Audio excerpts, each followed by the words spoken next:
Good morning, everybody. Texas Homer here with Eric Nalin. We are going to give you the latest program news. Before we do that, make sure to like and subscribe to the channel. All right, let's get into it, Eric. Very weird game that Oh, occurred.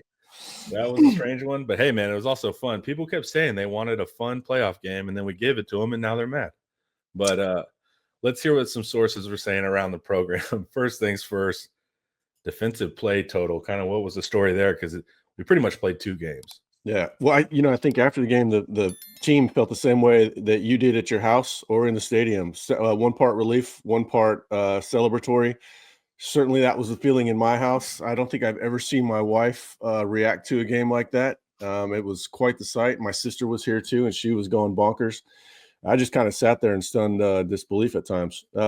Yeah, the weirdest thing about the game was the play totals. Defense was on the field 97 snaps. Sources said that just made for a really weird game. They got tired. The more you're on the field, the diminishing returns you're going to have. I think the most plays they had up until that point was 73, and this was not just a function of going to overtime, because overtime wasn't even all that long for the defense. It was really about the funky, the roughing the punter. The fake field goal, the safety. They get off the field on the fourth down, and the very next play is a safety, so they're right back on the field after kicking it away. Ineffectual run game.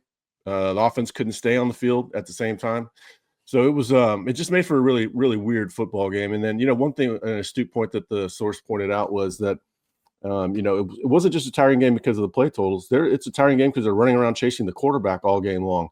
That guy would just, extend plays and then extend them even further. So while the defensive linemen are chasing him down and the linebackers are running the space, the secondary is having to cover for 5-6 seconds at times. And so it was just made for a very long and tiring game. When you sit back and look at it, you said that's what an upset for Arizona State would have looked like. Luckily, Texas was able to pull it out.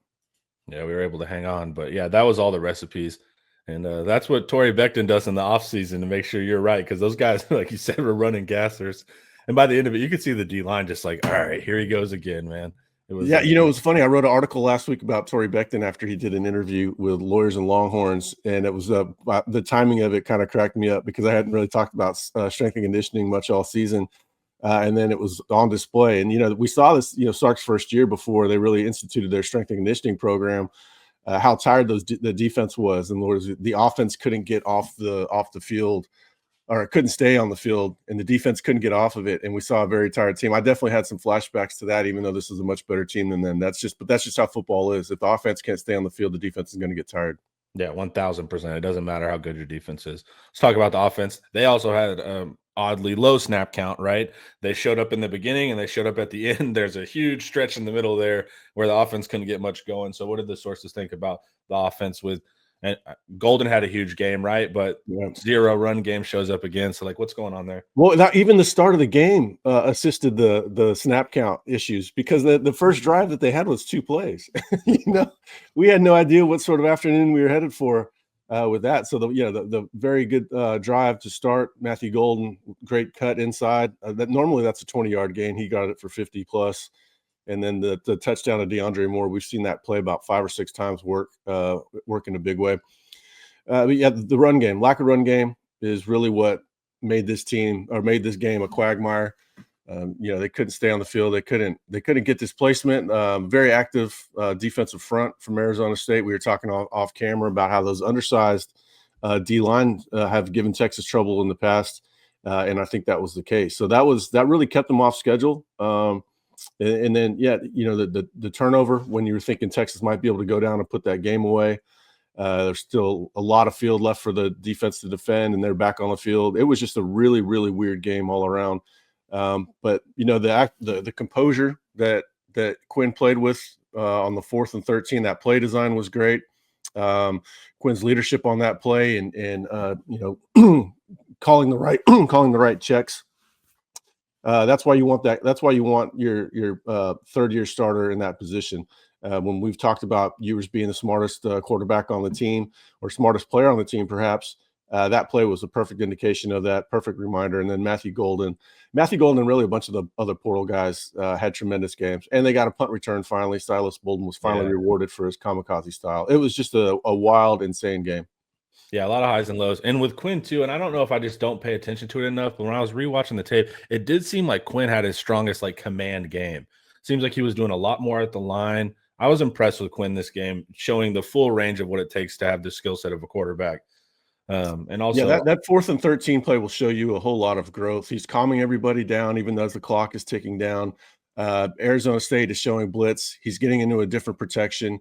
He's just got total command, and then he makes the perfect read. And then, I thought we should probably talk about that scramble he had, where yeah, the game was kind of slowing down for him. You could see because he does a little juke outside, even though he knows he's not going outside, just to kind of give the rest of the defense pause. And then he cuts downhill, knowing that was what he was going to do the whole time. It was he wasn't perfect, but she was damn good towards the end of the game, and especially in overtime. That I don't know if your feed was like that, but it came back immediately from the last touchdown, and Gunnar Helm's already running into the end zone. yeah. My end, we were in stunned disbelief, but that was a really good throw for Quinn too. He moved up in the pocket. There was a joke about On Three reported that he had $6 million offers. We were thinking, all right, after parts of that game, you're thinking maybe it's 7 or 8 for him to stay in the college game. Yeah, it was a super weird game, but I did see good stuff from Quinn there, right? And that was a big thing, right? Can Quinn win it when it counts? And he was able to do that. That's a big question that he answered right there that I thought was really solid. Before we keep going, let's hear from Andre the lawyer, y'all. This video is brought to you by Andre the lawyer. If you're injured, trust the team that secured millions for their clients and helped thousands of Texans with their injury case. Car wrecks, slip and falls, 18-wheeler accidents, on-the-job injuries, and wrongful deaths. Don't let insurance tell you what your claim is worth. Hire Andre the lawyer to fight for you. Principal office is in Dallas, but they serve Texans throughout the state. So don't wait and call Andre the lawyer today at 214-444-8808. That's 214-444-8808. The contact information is in the description. And we had a few guys that are going to be the future of the Texas Longhorns that showed up early, and the coaches like them because they look first roundy already, walking in. So let's talk about all the 5 stars that are already on campus for us. Yeah, Michael Terry's there, Justice Terry, and Lance Jackson.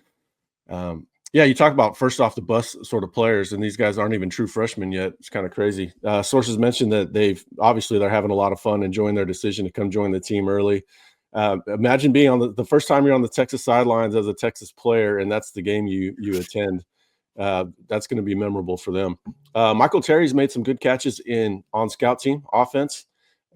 Sources talking about he's big. It's just going to be dependent on how big he gets. It will decide where he ends up playing ultimately, but he's making catches and looks the part. And, they're excited about getting him the chance to focus on one position. In high school, he played all over the place.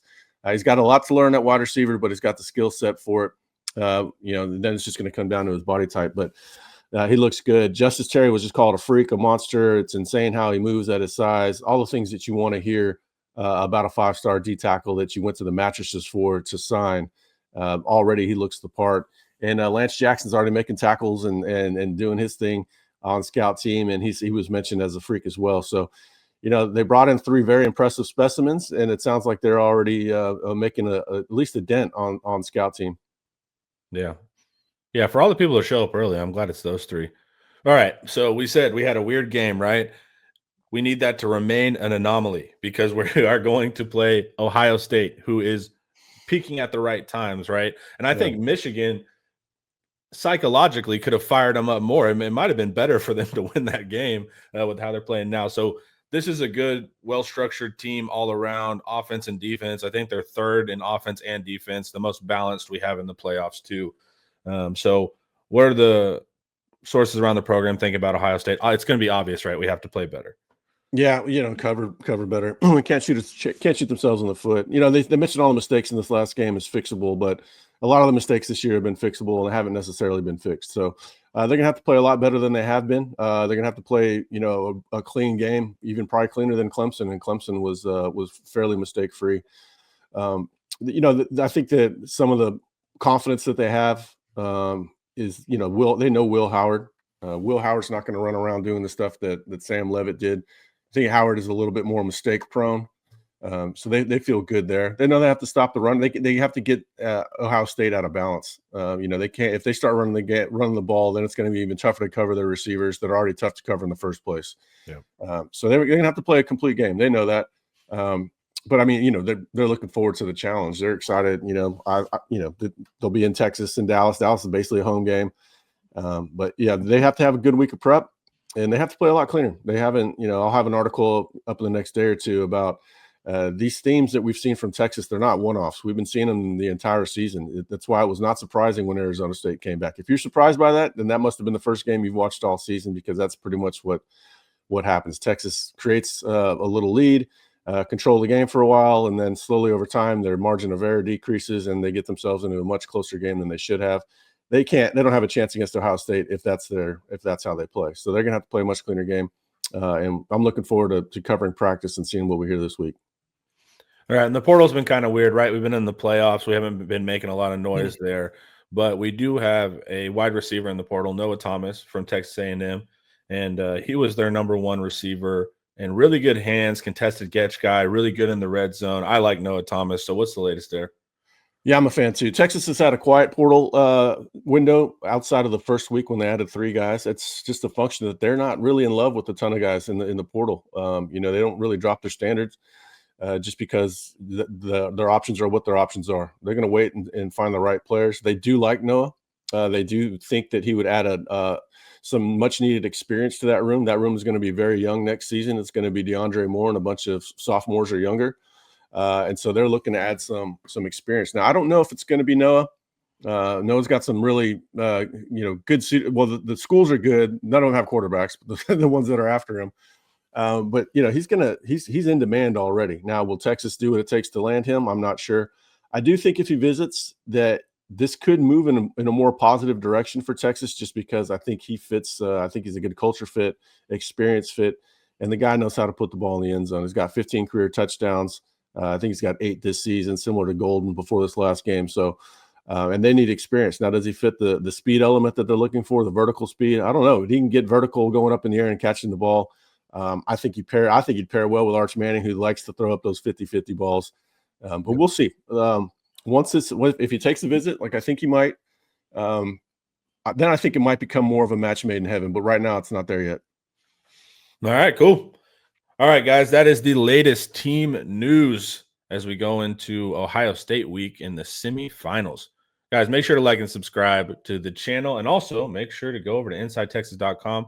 Always the best reporting on the team and recruiting. It's a little slow right now, but the portal will fire up hopefully here soon as well. So, guys, thanks for watching.